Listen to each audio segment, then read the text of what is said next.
Yo les amis, j'espère que vous allez bien. Nouvelle vidéo d'analyse technique, comme chaque début de semaine, pour voir un petit peu ce qui s'est passé sur la semaine dernière. C'est vrai qu'il y a eu pas mal de volatilité sur le marché. Et comme d'habitude, pour voir aussi un petit peu ce qui peut nous attendre pour cette semaine, que ce soit sur Bitcoin, sur Ethereum ou sur les altcoins. Et bien sûr, je vais essayer de vous donner quelques configurations qui me paraissent plutôt intéressantes. Pour soutenir la chaîne les amis, si ce n'est pas encore fait, pensez à vous abonner et à liker dès maintenant cette vidéo. Et pour ceux qui veulent préparer le prochain bull run, ça se passe dans le groupe Telegram Crypto Wolfgang et vous avez le lien dans la description de la vidéo.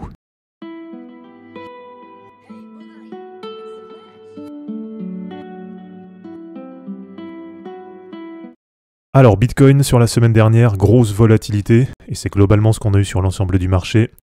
Déjà en hebdo, ce qu'on attendait sur la semaine dernière, en tout cas ce que je vous avais donné comme niveau à surveiller, on avait deux choses. Premièrement, est-ce qu'on allait ou non revenir sur le support à 38 000 $? Donc là, si on passe en daily, voilà, ce sera un petit peu plus clair. Alors, on n'est pas venu sur 38 000 $, on s'est arrêté juste au-dessus, 38 500. Donc on s'en est quand même approché. Maintenant, c'est vrai que pour le moment, il n'y a pas eu de retest de ce niveau. Pour moi, c'est un niveau qu'on doit retester. Donc voilà, si c'est pas maintenant, je pense que ça va se refaire quand même par la suite. Ok, comme on peut le voir, là, c'était quand? C'était début décembre. Quand on a traversé ce niveau, on l'a traversé vraiment très facilement. Il n'y a pas eu de retest de ce niveau, donc on n'a pas fait de pullback de confirmation. Et donc pour moi, comme je vous le dis depuis plusieurs semaines, ces 38 000 $, c'est un niveau que je pense qu'on va revisiter. Alors on peut jamais être sûr à 100%, comme vous le savez, sur le marché c'est un peu comme ça. Mais on va dire à 95%, là je pense vraiment qu'on redescendra dans ce niveau. Et donc avec la mèche de la semaine dernière, eh bien on n'est pas revenu jusque-là. On va dire qu'on est venu chercher des liquidités entre 39 500 et 38 500. Donc tout ça, ça a bien été pris. Mais par contre, dans cette zone, 38 500, 38 000, eh bien ici, on n'est pas venu revisiter. Et donc je pense toujours qu'on va redescendre dans ce niveau. Voilà, si c'est pas cette semaine, ce sera dans les semaines suivantes. Donc ce que je vous invite à faire sur Bitcoin, si vous avez envie de recharger dessus, ça va être de garder un petit peu, d'accord, de ne pas le faire maintenant à 42 000. Et donc pourquoi pas de positionner dès maintenant des ordres d'achat autour de 38 000 à 38 100 $. Deuxième niveau que je vous avais donné à surveiller les amis, c'était pour la clôture hebdo. Donc en fait c'était le même niveau que la semaine dernière, à voir si on allait clôturer au-dessus ou en dessous de 41 600 $, donc c'est le trait vert qui est ici. La semaine dernière, si vous reprenez l'analyse que j'avais faite lundi, on avait clôturé juste sur ce niveau, donc on n'avait pas pu tirer de conclusion la semaine dernière. Voilà, je vous avais de nouveau invité à surveiller ces niveaux. Sur la journée de lundi, comme on l'avait vu, ça avait très mal démarré. Et le prix était venu enfoncer très franchement ce niveau, donc voilà, c'est ce qui nous a fait redescendre à 38 500. Ensuite, sur la fin de semaine, on voit qu'il y a une récupération de ce niveau, et donc pour le moment, c'est positif, puisque la clôture hebdo, elle s'est faite au-dessus de ce niveau. Mais maintenant, voilà, on ne peut pas non plus encore tirer trop de conclusions, et c'est aussi ça la difficulté du marché, c'est qu'on a fait une clôture sur ce niveau, une deuxième clôture très légèrement au-dessus, donc ce qu'on va attendre maintenant, ça va être une confirmation. Si on vient clôturer cette semaine, par exemple, dans ces niveaux, on va dire, allez, à 43 000 $, voilà, je pense vraiment que ce niveau-là, ce sera fini. On ne redescendra pas en dessous, en tout cas pour du court terme, et qu'on ira, pourquoi pas, reconstruire un petit peu plus haut, voire aller faire un retest à 49 000 $. Par contre, là, si une nouvelle fois, on vient clôturer pile sur ce niveau, donc on reste, on va dire, dans une zone d'indécision, ou alors qu'on vient clôturer carrément en dessous, là, cette fois-ci, vraiment, je vous invite à attendre, et là, ce sera quasiment sûr qu'on redescendra bien sur les 38 000 $. Donc voilà un petit peu à surveiller pour cette semaine. Donc je vais vous dire, ça va être un petit peu la même chose que les semaines précédentes. Regardez si on clôture au-dessus ou en dessous des 41 600. Voilà, pour moi, une nouvelle fois, c'est vraiment ce niveau qu'on doit surveiller. Et donc là, on est un petit peu sur un point pivot. Comme je vous dis, c'est un petit peu d'indécision pour le moment. Donc si on fait des clôtures très franches au-dessus, voilà, je pense qu'on ira retester 49 000 $, ou alors au pire le haut de cette mèche, 45 800. Mais par contre, comme je dis, si on vient à clôturer en dessous, eh bien cette fois pour moi ce sera bien confirmé et ce sera direction 38 000 $. Sur Ethereum, là c'est beaucoup moins positif par contre. On a eu une semaine vraiment dans le rouge. Donc pour rappel, la semaine dernière on avait ouvert à 2460. En cours de semaine, grosse volatilité, on est descendu jusqu'à 2170 $. Le niveau à surveiller, ce que je vous avais donné, c'était dans cette zone 2260-2220 $. Et donc une nouvelle fois, ça va être très simple, à surveiller cette semaine.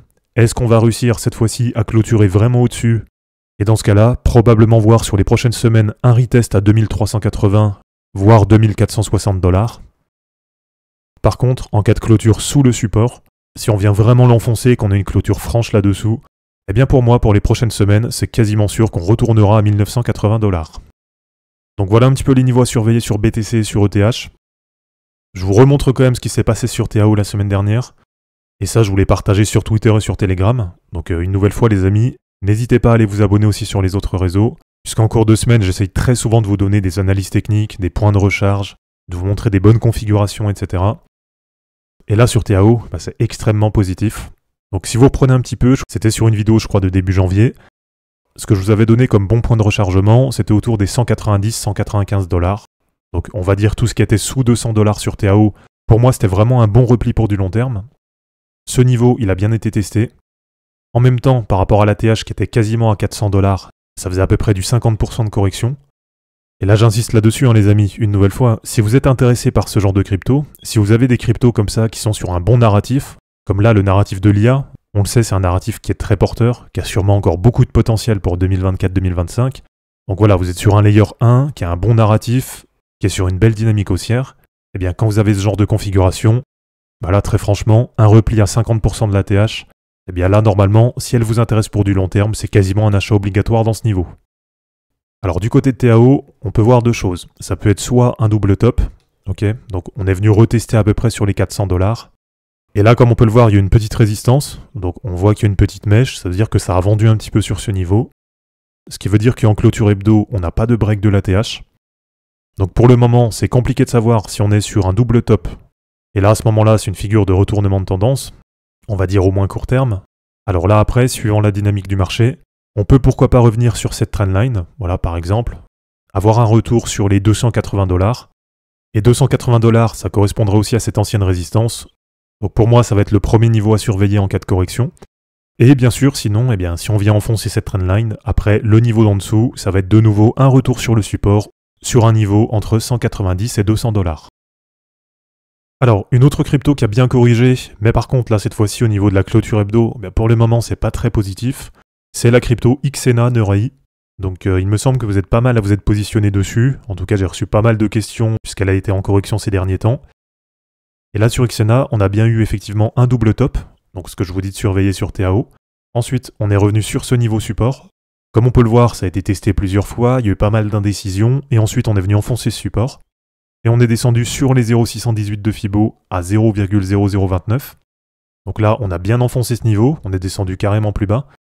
Et sur la fin de semaine, comme on peut voir, on a tenté de repasser à la hausse. Mais voilà, pour le moment, c'est une résistance trop importante. Donc la clôture hebdomadaire, elle s'est faite sous ce niveau. Donc pour le moment, sous la résistance. Et donc à suivre sur cette semaine, est-ce qu'on va réussir à récupérer ce niveau à 0,0029 ou est-ce qu'on va repartir un peu plus bas? Mais en tout cas, une nouvelle fois, si elle vous intéresse pour du long terme, là vous êtes dans la zone de rechargement privilégiée. Donc comme d'habitude pour moi, tout ce qui est entre les 0,618 de Fibo et les 0,786, là pour du long terme, c'est vraiment une grosse opportunité d'achat. Et donc pour se placer dessus, le mieux à faire dans cette zone, ça va être de mettre plusieurs ordres à différents niveaux. Et comme ça, quand il y aura un retournement de tendance, tout simplement, ça vous aura permis d'accumuler assez bas. Donc voilà un petit peu ce que je voulais vous montrer pour aujourd'hui les amis. Comme d'habitude, si vous avez des cryptos qui vous intéressent, sur lesquels vous voulez des bons points de recharge pour du long terme, ou tout simplement savoir s'il faut vous replacer ou pas dessus, dites-le moi dans les commentaires, et puis soit aujourd'hui, soit sur ce début de semaine, je prendrai un temps pour vous partager tout ça sur Twitter et sur Telegram. Donc voilà les amis, c'est terminé pour cette vidéo d'analyse technique, j'espère en tout cas que ça vous aura plu. N'hésitez pas à liker cette vidéo, à la commenter et à vous abonner pour en suivre d'autres. Dans la description de la vidéo les amis, vous avez tous les liens utiles et les liens pour me soutenir. On se dit à bientôt pour une prochaine vidéo, et d'ici là, ne capitulez pas, car les fortunes se créeront en portant vos burnes. Ciao.